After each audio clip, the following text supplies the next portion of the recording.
Good morning. बाबा, सुखदाता बाबा आज आया है अपने बच्चों को सदा सुखी बनाने के लिए। तो बाबा कहते हैं कि ऐसे सुखदाता बच्चों को बाबा सुख देव बना रहा है, जो सबको हैप्पीनेस देते हैं, दुख नहीं देते। तो ऐसे सुखदाता बनने के लिए कौन सी बातों पर ध्यान रखना पड़ेगा? तो बाबा कहते ये संगम के जीवन को हम सफल करके बाबा की आशाओं को हम पूरा कर पाएंगे। तो आज देखते हैं सुखदाता बनने के लिए क्या विशेष पुरुषार्थ हम करें। तो पहली बात बाबा कहते हैं सुखदाता बनने के लिए सबसे पहले हमें जो बाबा से जिन अविनाशी चीजों की प्राप्ति हो रही है उससे भरपूर बनना पड़ेगा। यानी बाबा से क्या क्या चीज मिलती है? बाबा से हमें सर्व शक्तियां मिल रही है, सर्व गुण मिल रहे हैं, खजाने मिल रहे हैं, नॉलेज मिल रहा है। तो इन सब चीजों का स्टॉक मुझे अपने में फुल रखना पड़ेगा। अगर ये सब चीजें हमारे जीवन में है तो फिर बाबा कहते अंदर में भरपूरता का अनुभव होगा। फिर कोई चीज की असंतुष्टि नहीं होगी। नहीं, कई बार हम सब ने अनुभव किया है कि something is lacking in life, तो अंदर में संतुष्टता नहीं होती है कि कुछ चीज मिसिंग है मेरे जीवन में।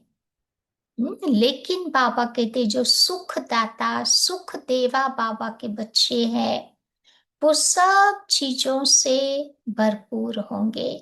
और कहते ना भरपूर चीज कभी छलकती नहीं है। वो खाली चना कहते ना बहुत नॉइस करता है ना, empty chickpeas make lot of noise. तो बाबा ये बात बता रहे हैं कि जितना जितना भरपूर होंगे उतना उतना हम औरों को मदद कर पाएंगे। तो ये सुखदाता बच्चों की एक विशेषता होगी। दूसरी बात बाबा कहते हैं कि वो कभी किसी से मांगेंगे नहीं। क्योंकि ब्राह्मण आत्माएं स्थूल में तो नहीं मांगते हैं।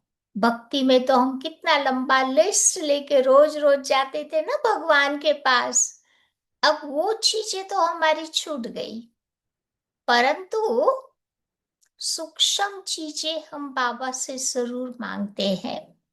क्या कहते हैं कभी कभी बच्चे कि बाबा कोई हमारी थोड़ी केयर कर लेवे, कोई हमारा हाल चाल थोड़ा पूछ लेवे, कोई हमें थोड़ा रेस्पेक्ट दे देवे, कोई हमारे पर थोड़ा ध्यान रखे, हमें थोड़ी शक्ति मिल जावे, कोई मेरी थोड़ी महिमा कर देवे।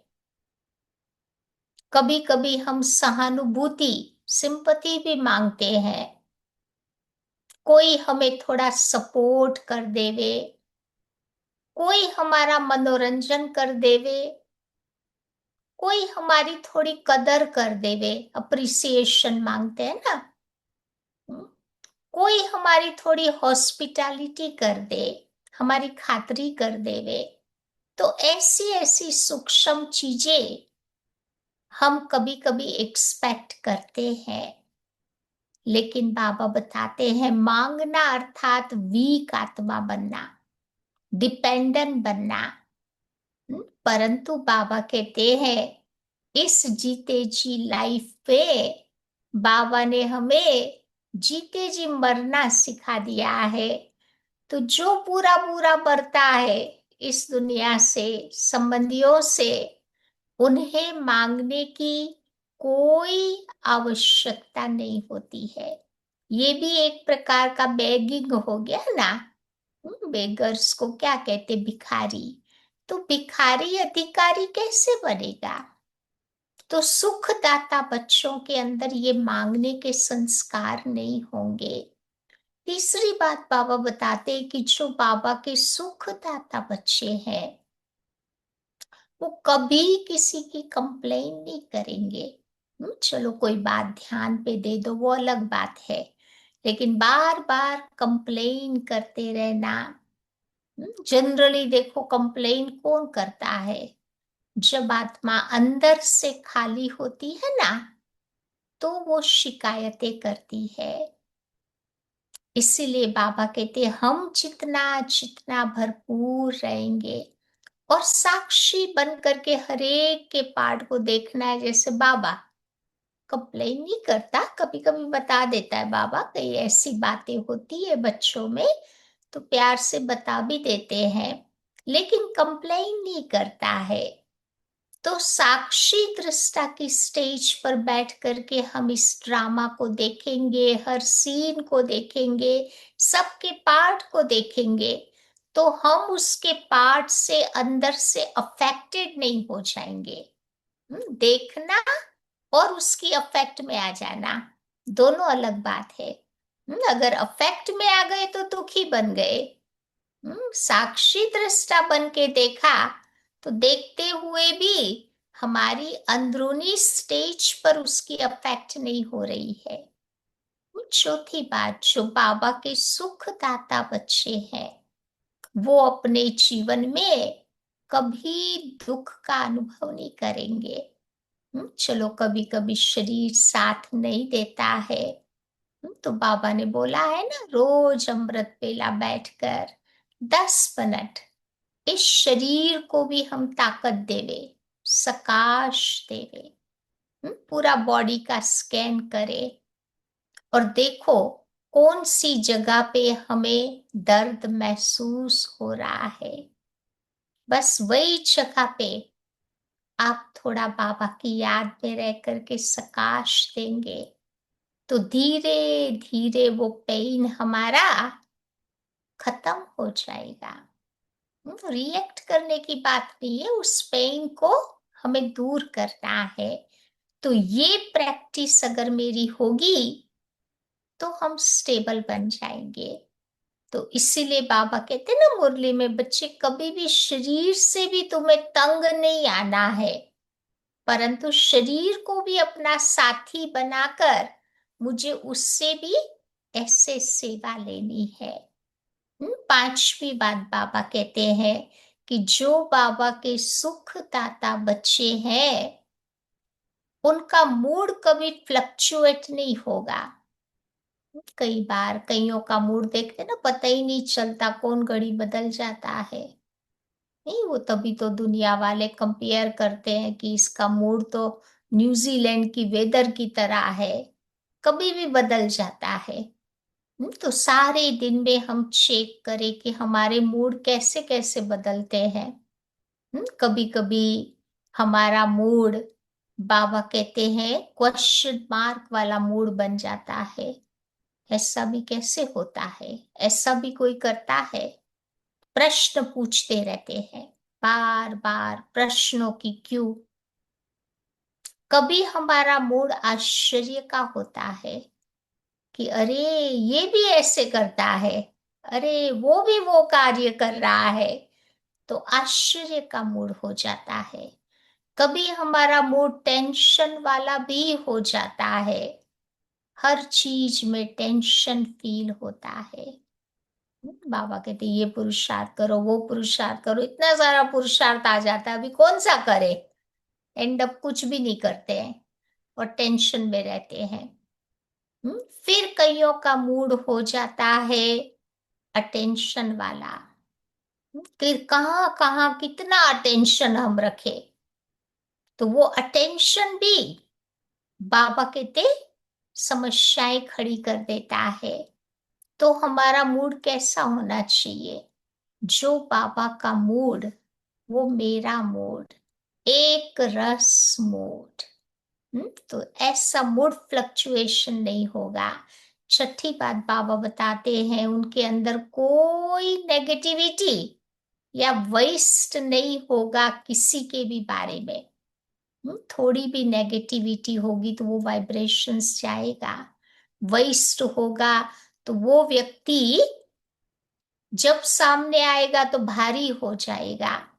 क्योंकि वेस्टफुल थॉट्स बहुत भारी वाइब्रेशंस क्रिएट करते हैं, नेगेटिव वाइब्रेशंस क्रिएट करते हैं। इसीलिए हमें एम रखना है कि मुझे श्री कृष्ण जैसा सोले कला संपूर्ण बनना है। राम जैसा नहीं बनना है। फिर उनके जीवन में कोई रिपेंटेंस नहीं होगा, पश्चाताप नहीं होगा।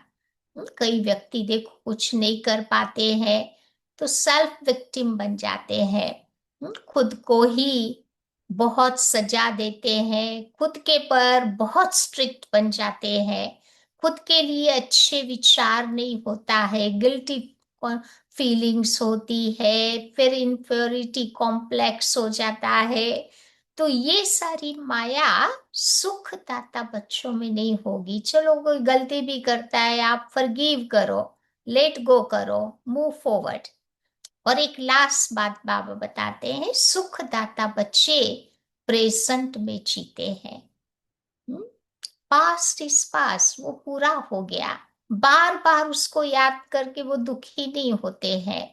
हम्म, क्योंकि बाबा कहते पास्ट इज पास्ट और मूव फॉरवर्ड कर लो। हम्म, कई बार हम वही पुरानी बातों को सोचते सोचते अपना प्रेजेंट भी स्पॉइल कर देते हैं। बिकॉज फ्यूचर तो फिर भी मेरे हाथ में है ना। तो इसीलिए बाबा कहते प्रेजेंट में जिंदा रहना है। जो बाबा ने मुझे कहा है, जो बाबा मुझे अपनी कंपनी का अनुभव करा रहा है, वो एंजॉय करना है। ये संगम की घड़ियां बार बार नहीं आएगी, 5,000 वर्ष के बाद आनी है। हम्म, तो ये आज बाबा बता रहे ऐसे सुखदाता बच्चों की निशानियां होगी जो हमें इस समय धारण करनी है, तब सुख देने का काम कर सकते हैं। तो आइए सुनते हैं बाबा की 10 तारीख की मुरली। बाबा कहते मीठे बच्चे, तुम्हें श्रीमत अनुसार सबको सुख देने का काम करना है। तुमको श्रेष्ठ मत मिली है, तो श्रेष्ठ बनकर दूसरों को भी बनाने के लिए बाबा ने क्यों श्रेष्ठ मत दी है? ताकि हम दूसरों को भी श्रेष्ठ बना सके। प्रश्न है, रहम दिल बच्चों के दिल में कौन सी लहर आती है? उन्हें क्या करना चाहिए? जो रहम दिल मर्सीफुल बच्चे है ना, कौन सी दिल में लहर आती है? तो जो बाबा के रहम दिल बच्चे हैं, उनकी दिल होती है कि हम गांव गांव में जाकर सर्विस करें। आजकल लोग बेचारे बहुत दुखी है, उनको जाकर के हम खुशखबरी सुनाए। कौन सी खुशखबरी सुनाए? कि विश्व में पवित्रता, सुख और शांति का दैवी स्वराज्य स्थापन हो रहा है। ये वही महाभारत लड़ाई है।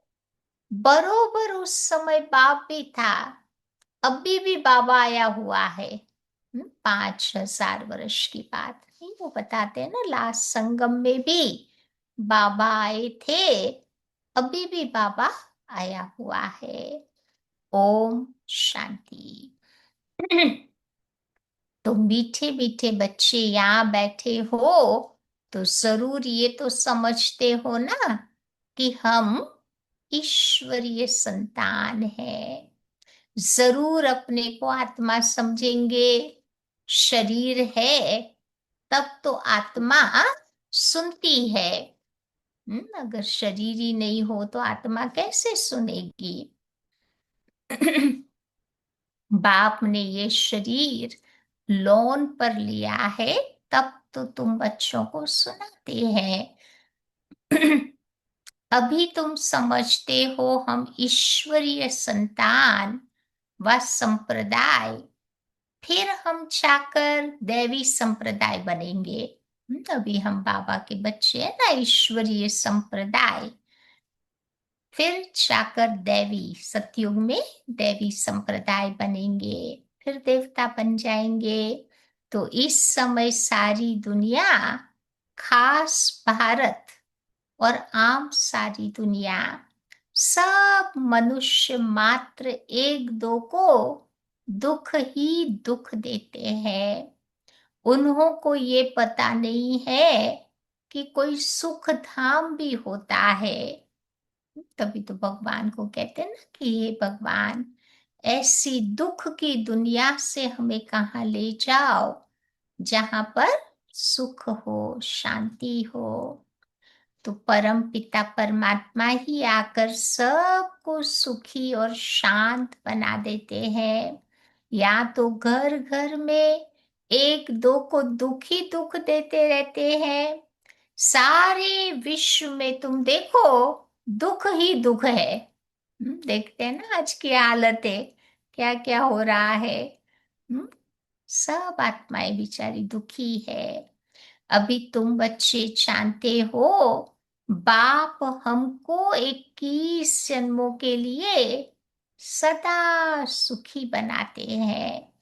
तो ये दुख कब से शुरू हुआ, कब पूरा होगा, ये कोई की बुद्धि में चिंतन नहीं होगा। अब तुमको ही ये बुद्धि में है कि बरोबर हम ईश्वरी संप्रदाय के थे। यूं तो सारी दुनिया के मनुष्य मात्र ईश्वरीय संप्रदाय है। हरेक उनको फादर कह करके बुलाते हैं। अब बच्चे जानते हैं कि शिव बाबा बैठकर हमको श्रीमत दे रहा है। श्रीमत तो मशहूर है ना। बाबा की श्रीमत कितनी फेमस है। हम्म, ब्रह्मा की मत भी मशहूर है, तो शिव बाबा की मत भी मशहूर है। शिव बाबा की मत के लिए क्या कहते हैं? हम्म, कि हे प्रभु, तेरी गत मत तुम ही जानो। श्रीमत दे करके सदगति करता है ना, वो मत कोई नहीं जानता दुनिया में। ऐसे बाबा की मत की महिमा करते। फिर ब्रह्मा की मत भी बड़ी मशहूर है। उसके लिए भी लोग कहते हैं ना बात बात में कि इसको तो ब्रह्मा भी उतर कर आकर इसको समझाए तो भी ये नहीं समझेगा। या तो ये ब्रह्मा की मत भी बाबा कहते मशहूर है। ऊंचते ऊंच भगवान की ऊंची ते ऊंची मत है। तभी तो गाया जाता है ना कि तुम्हारी गत मत सबसे न्यारी। शिव बाबा की श्रीमत हमको क्या से क्या बना देती, स्वर्ग का मालिक बना देती। और जो भी मनुष्य मात्र है वो तो बनाते हैं नरक का मालिक। अभी तुम बच्चे हो संगम युग पर, ये तो निश्चय है ना। निश्चय बुद्धि बच्चे यहाँ आते हैं और समझते हैं कि बाबा हमको फिर से सुखधाम का मालिक बनाते हैं। हम ही 100% पवित्र गृहस्थ मार्ग वाले थे। अब तुम बच्चों को ये स्मृति आई है ना, तो 84 जन्मों का हिसाब है। कौन कितने जन्म लेता, जो धर्म बाद में आते हैं उन्हों के तो थोड़े ही जन्म होते होंगे। जो द्वापर युग में आया उनके तो 84 नहीं होंगे ना, 63 जन्म होते ना द्वापर में। तो डिपेंड्स व्यक्ति कब नीचे उतरा, उस अनुसार उसके जन्म कहेंगे। हम्म, सबके 84 नहीं कह सकते, लेकिन ये कह सकते हैं कि सबका ये अंतिम जन्म है। तो अभी हमको श्रेष्ठ मत मिलती है सबको श्रेष्ठ बनाने के लिए। तो हमारा वही बाबा बैठ हमको राजयोग सिखलाता है।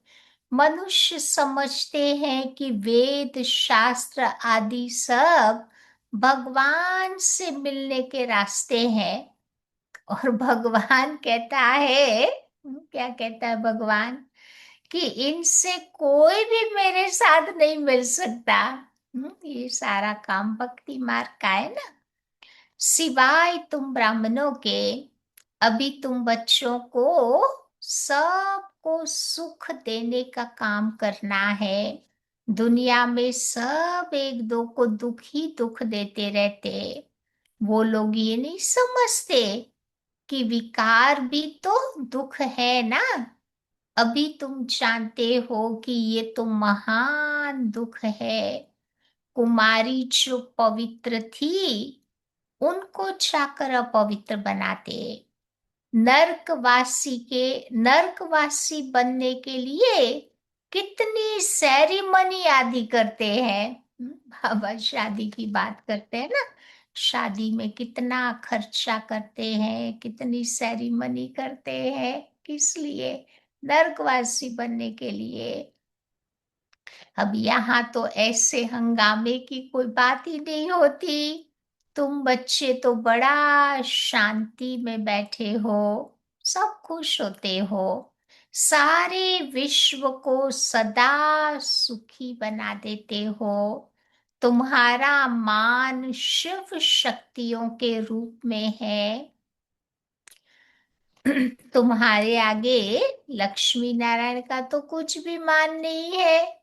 क्योंकि देवताओं को जन्म देने वाले तो ब्राह्मण है ना। तो देवताओं से भी ब्राह्मण तो ऊंचे हो गए। शिव शक्तियों का नाम बहुत बाला है। क्योंकि जैसे बाप ने सर्विस की है, सबको पवित्र बनाकर सदा सुखी बनाया है, ऐसे तुम भी बाप के मददगार हो। इसीलिए तुम शिव शक्तियां भारत माताओं की महिमा है। ये लक्ष्मी नारायण तो राजा रानी और प्रजा, सब देखो तुम स्वर्गवासी है। वो क्या बड़ी बात है? जैसे वो स्वर्गवासी है, वैसे यहाँ के राजा रानी प्रजा सब नर्कवासी है। तो ऐसे नर्कवासियों को बाबा आकर स्वर्गवासी बनाते। मनुष्य तो कुछ भी नहीं जानते, बिल्कुल तुच्छ बुद्धि बन गए हैं। क्या क्या करते रहते हैं। कितनी लड़ाइयां आदि है। हर बात में तुम देखो दुख ही दुख है। सतयुग में हर हालत में तुम देखो सुख ही सुख है। अभी सबको सुख देने के लिए बाबा तुम बच्चों को श्रेष्ठ मत देते हैं। गाते भी है ना, श्रीमत भगवान उवाच। श्रीमत मनुष्य उवाच नहीं कहते हैं। सतयुग में देवताओं को मत देने की कोई दरकार नहीं रहती। अभी बाबा ने इतनी अच्छी अच्छी बातें सिखा दी, रोज मत दे दे करके और इतना बुद्धिशाली बना दिया। वहां बाबा कहते तुम्हें किसी की मत लेने की दरकार ही नहीं। यहाँ तुमको श्री मत मिलती है। तो बाबा के साथ तुम बच्चे भी गाए जाते हो शिव शक्तियों के रूप में। अभी फिर से वो पाठ प्रैक्टिकल में बज रहा है। अब बाबा कहते हैं कि तुम बच्चों को मनसा वाचा कर्मणा सबको सुख देने का ही काम करना है। सबको सुख धाम का रास्ता बताना है। तुम्हारा धंधा ही यही हुआ। शरीर निर्वाह अर्थ पुरुषों को धंधा तो करना पड़ता है। कहते हैं शाम के समय, भक्ति में से मानते हैं, शाम के समय देवताएं परिक्रमा पर निकलते हैं। इसीलिए शाम के समय वो नहीं करने देते, झाड़ू नहीं लगाना है शाम के समय, फूल वगैरह नहीं तोड़ने हैं, तुलसी का पत्ता नहीं तोड़ना है। क्योंकि वही समय देवताएं परिक्रमण करते हैं।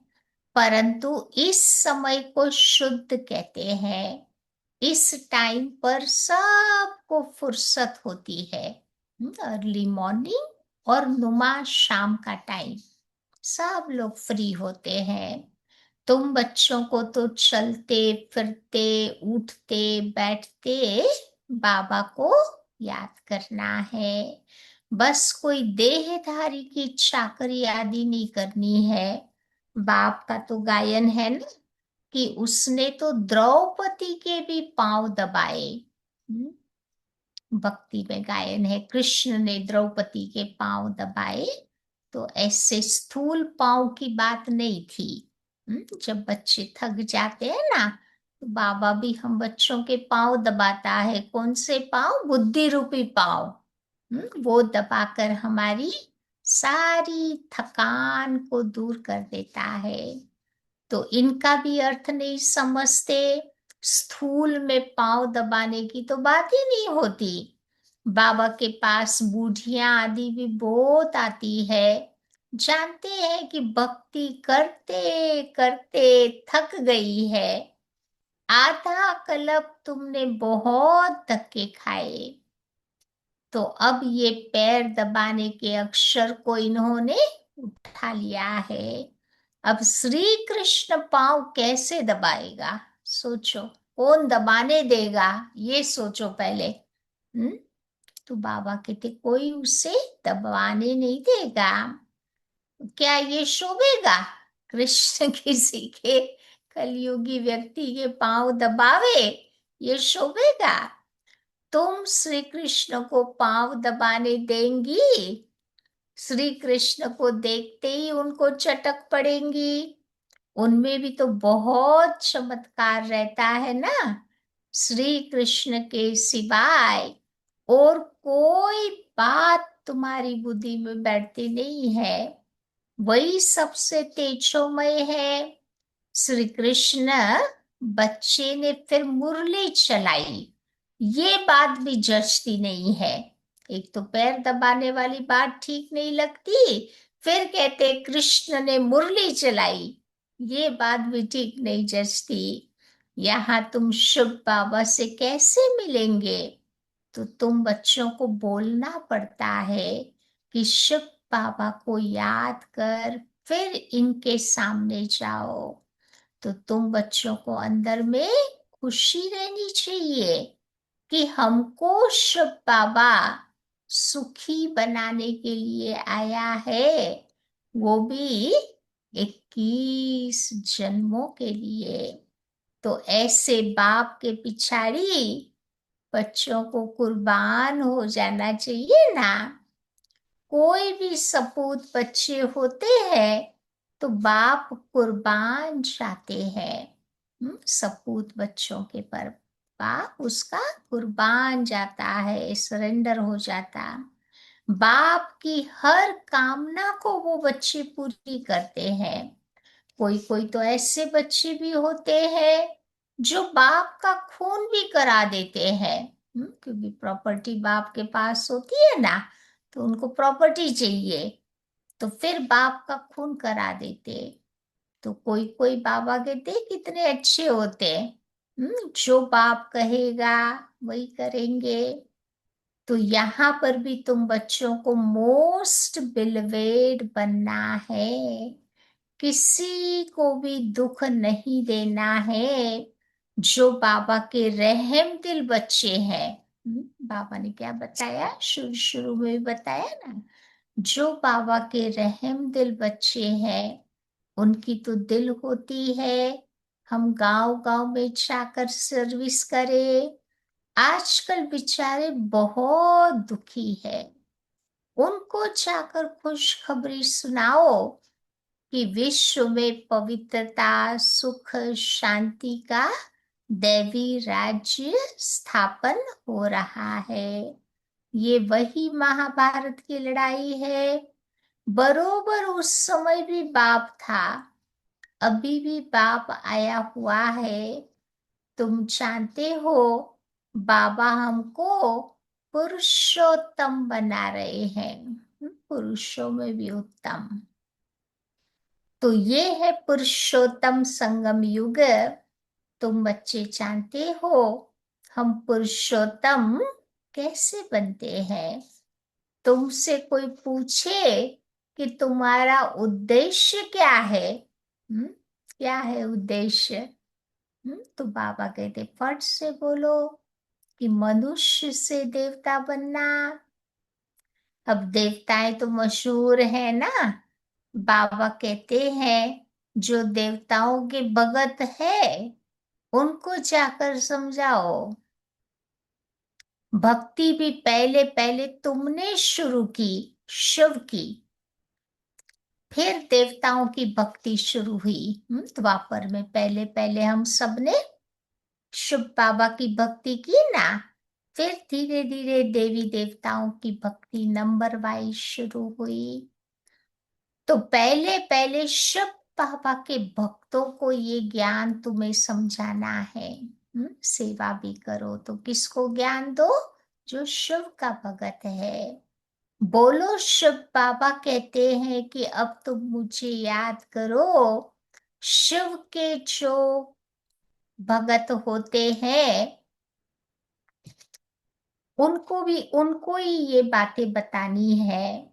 भक्ति मार्ग में देखो कितने धक्के खाते हैं।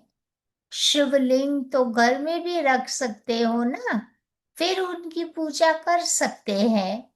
तो फिर अमरनाथ, बद्रीनाथ आदि तरफ जाने की तुम्हें दरकार ही क्या है? घर में ही शिवलिंग रख करके पूजा करो तो इधर उधर बाबा के लिए भटकना नहीं पड़ेगा।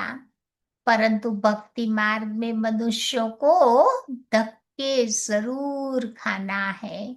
जब तक धक्के नहीं खावे तब तक उनको चैन नहीं होता। तो बाबा कहते हैं याद से ही तुम बच्चे विकर्मा जीत बन जाते हो। सबको ये रास्ता बताना है। तुम अभी राम के बने हो। राम राज्य में राम राज्य में सुख और रावण राज्य में दुख होता। तो भारत में ही ये सारे चित्र बने हुए हैं ना, जिनकी पूजा इतनी होती रहती है। ढेर के ढेर मंदिर है। कोई हनुमान का पुजारी होगा तो उसकी पूजा करेगा, कोई किसका तो कोई किसका। इनको कहा जाता है ब्लाइंड फेथ। बिना जाने समझे पूजा करो, वो पूजा का बाबा कहते कोई फायदा नहीं निकलता, वो है ब्लाइंड फेथ। अभी तुम जानते हो हम भी पहले ब्लाइंड फेथ में ही थे। इनको भी मालूम नहीं था कि ब्रह्मा विष्णु शंकर कौन है जिनकी इतनी पूजा होती। बाबा को बाबा कहते नहीं भूल जाओ, ये साधारण तन है ना, इसमें ही ऊंच से ऊंच भगवान आते हैं। तुम बाप को अपने पास निमंत्रण देते हो कि बाबा आप आओ, हम बहुत पतित बन गए हैं। अब पुरानी दुनिया, पतित दुनिया और पतित शरीर में आकर हमको पावन बनाओ। ऐसे ऐसे तुमने बाबा को निमंत्रण दिए ना। कितने निमंत्रण दिए होंगे ना, भक्ति में बुलाते ही रहते हैं। अब यहाँ तो कोई पावन है नहीं, तो जरूर सभी पतितों को पावन बना करके ही वो घर ले जाएगा। तो सबको अपने शरीर तो यहाँ पर ही छोड़ना पड़े। मनुष्य शरीर छोड़ते हैं तो कितना हाय दोष मचा देते हैं। मन बहुत दुखी होते हैं ना। कितने महीने महीनों तक वो लोग याद कर करके रोते ही रहते हैं। लेकिन तुम बच्चे खुशी में जाते हो। अभी तुम्हारी आत्मा जो कर्म देखती है, अभी तुम्हारी आत्मा रेस करती है कि देखो कौन शिव बाबा को जास्ती याद करते हैं। शिव बाबा की याद में रहते रहते ही शरीर छूट जाए तो अहो सौभाग्य, बड़ा ही बेड़ा ही तुम्हारा पार हो जावे। सभी को बाप कहते हैं कि ऐसे तुम बच्चे भी पुरुषार्थ करो। याद में रहते रहते शरीर छूट जाए तो अहो सौभाग्य। सभी को बाप कहते हैं कि ऐसे ऐसे तुम बच्चे पुरुषार्थ करो। सन्यासी भी कोई कोई ऐसे होते हैं, ब्रह्म में लीन होने के लिए कितना अभ्यास करते हैं, फिर पिछाड़ी में ऐसे बैठे बैठे शरीर छोड़ देते हैं जो सन्नाटा हो जाता है। कोई बड़ा व्यक्ति जाता है ना, तो बाबा कहते पूरा सन्नाटा हो जाता है, शरीर छोड़ता है तब। तो बाबा कहते अब तुम्हारे सुख के दिन फिर आएंगे। इसके लिए तुम पुरुषार्थ करते हो कि बाबा हम आपके पास ही चलेंगे। आपको ही याद करते करते जब हमारी आत्मा पवित्र हो जाएगी तो आप हमको साथ ले जाएंगे। आगे जब काशी कलवट खाते थे ना, बहुत प्रेम से काशी कलवट खाते थे। आगे जब वो पुआ बना हुआ था ना, पूजा करके अपने आप को सेक्रीफाइस कर देते थे, उसको काशी कलवट कहते थे। तो बहुत प्रेम से वो काम करते थे। बस अब हम मुक्त हो जाएंगे ऐसे समझते थे। अभी बाबा को याद करते चलो, और अब हम जाते हैं अपने घर शांति धाम। तुम बाबा को याद करते हो तो इस याद के बल से तुम्हारे पाप कट जाते हैं। वो तो समझते हैं कि हमारे फिर पानी से पाप चले जाएंगे। पानी से पाप थोड़े कट जाएंगे। फिर सोचते हैं मुक्ति मिल जाएगी। अब बाबा समझाते हैं कि वो कोई योग बल तो है नहीं। पापों की सजा खाते खाते फिर जाकर के जन्म लेते हैं। फिर नया जन्म नए सिरे से फिर पाप बाबा कहते शुरू हो जाते हैं। तो बाबा बैठ तुम बच्चों को कर्म, अकर्म और विकर्म की गति समझाते हैं। रावण राज्य में कोई भी तुम्हारे कर्म अकर्म होते हैं। सत्युग त्रेता में जो कर्म किया न अच्छा हुआ न बुरा हुआ, न्यूट्रल कर्म। फिर बाबा कहते हैं द्वापर युग आया, तो द्वापर कलयुग में जो कर्म किया वो विकर्म बन गया, क्योंकि देह भान में आके कर्म किया, विकारों के वशीभूत होकर के कर्म किया, इसलिए वो गलत काम हो गया। और अभी संगम युग ही है। हम्म, जो बाबा की याद में रहकर सोल कॉन्शियस बन के जो कर्म हम करते हैं वो कर्म हमारा सुकर्म बन जाता है। तो ये कर्म कर्म विकर्म का रास बाबा बैठ तुम बच्चों को समझाते हैं। वहां पर बाबा कहते तुम्हारे कर्म विकर्म नहीं बनते, क्योंकि कोई विकार तो है ही नहीं। सतयुग त्रेता में कोई विकार तो है नहीं।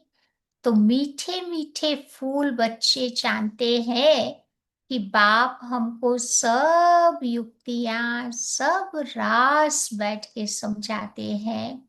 मुख्य बात बाबा यही बताते हैं, सारी मुरली का सार, मुख्य बात, कि बाबा को याद करो।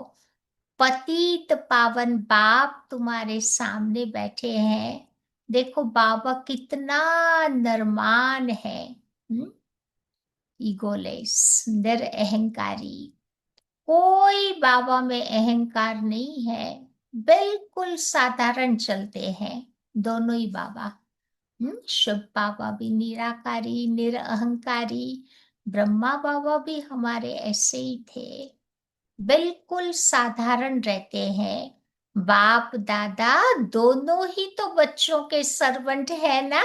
इस समय दोनों बाप हमारे सर्वेंट है, आज्ञाकारी सेवादारी। तुम्हारे दो सर्वेंट है, एक तो है ऊंचते ऊंच शिव बाबा, दूसरा है प्रजापिता ब्रह्मा बाबा। तभी तो भक्ति मार्ग में आप देखो, शिव बाबा के मंदिर या तो ऊपर टेकरी पर होगा, या तो एकदम नीचे होगा। हम्म, तो ये बताता है कि बाबा जितना ऊंच है उतना निरअहंकारी भी है। वो लोग त्रिमूर्ति ब्रह्मा कह देते हैं, परंतु वो लोग उसका अर्थ बिल्कुल नहीं जानते। अब त्रिमूर्ति ब्रह्मा क्या करते हैं, कुछ भी उनको पता नहीं है। अच्छा, मीठे मीठे सिकिलधे बच्चों प्रति माता पिता बाप दादा का याद प्यार और गुड मॉर्निंग। रूहानी बाप की रूहानी बच्चों को नमस्ते, और रूहानी बच्चों की रूहानी बाप को याद प्यार और नमस्ते। धारणा की पॉइंट्स है। पहली बात बाबा समझाते हैं कि सदा ये निश्चय रहे। कौन सा निश्चय रखेंगे, कि हम इस समय ईश्वरीय औलाद है, भगवान के बच्चे हैं। हमें श्रेष्ठ मत पर चलना है, किसी को भी दुख नहीं देना है, सबको सुख का रास्ता बताना है। दूसरी बात बाबा कहते हैं, सपूत बच्चा बनकर बाप पर कुर्बान जाना है, सैक्रिफाइस हो जाना है। बाप की हर कामना पूरी करनी है। जैसे बाप दादा नरमान है और निरअहंकारी है, हमें भी बाप समान बनना है। आज का वरदान है, स्व उन्नति द्वारा सेवा में उन्नति करने वाले सच्चे सेवाधारी भव। पहले खुद की उन्नति करनी है, फिर बाबा कहते सेवा में उन्नति करनी है। स्व उन्नति सेवा की उन्नति का विशेष आधार है। स्व उन्नति कम तो फिर सेवा भी कम है। जो अपना भला करता है वो दूसरों का आसानी से कर सकता। सिर्फ किसी को मुख से परिचय देना ही सेवा नहीं है, लेकिन हर कर्म द्वारा श्रेष्ठ कर्म की प्रेरणा देना, हर कर्म द्वारा श्रेष्ठ कर्म की प्रेरणा देना, ये भी सेवा है। जो मनसा वाचा कर्मणा सदा सेवा में तत्पर है, उन्हें सेवा के द्वारा श्रेष्ठ भाग्य का अनुभव होता है। जितनी सेवा करते हैं उतना स्वयं भी आगे बढ़ते हैं तो अपने श्रेष्ठ कर्म के द्वारा सेवा करने वाले सदा प्रत्यक्ष फल को प्राप्त कर लेते हैं। अपने श्रेष्ठ कर्म द्वारा सेवा करने वाले सदा प्रत्यक्ष फल को प्राप्त कर लेते हैं। तो बाबा कहते तीनों द्वारा सेवा होनी चाहिए, मनसा, वाचा और कर्मणा, कर्म द्वारा। स्लोगन, समीप आने के लिए, भगवान के समीप आने के लिए क्या करना पड़े? सोचना, बोलना और करना, तीनों को समान बनाओ। कई बार हम सोचते तो बहुत है, नहीं, बोलते भी बहुत है, लेकिन करने का टाइम आता है तब बाबा कहते उतना होता नहीं है। तो ये अंदर में हार्मनी क्रिएट करनी है तो बाहर में आ जाएगी।